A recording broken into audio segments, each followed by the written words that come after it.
हमारे में तो जो बोलना अरे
రామాయణ మహాయుద్ధం భీకరంగా సాగుతున్నది.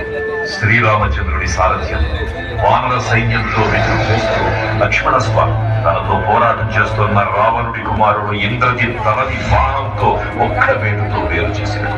ఇంద్రజిత్ రావణుడు ఆవేశంతో ఊగిపోయాడు. ప్రతీకారం కోసం వానర లోకాధిపతి తన సోదరుడైనటువంటి మహిరావణుడి సహకారం కోరాడు.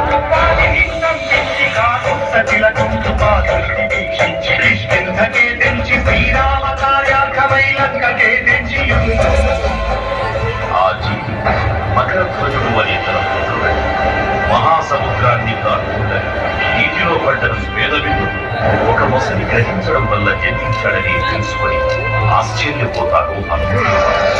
బ్రహ్మాండమైనట్టి ఆ శక్తిని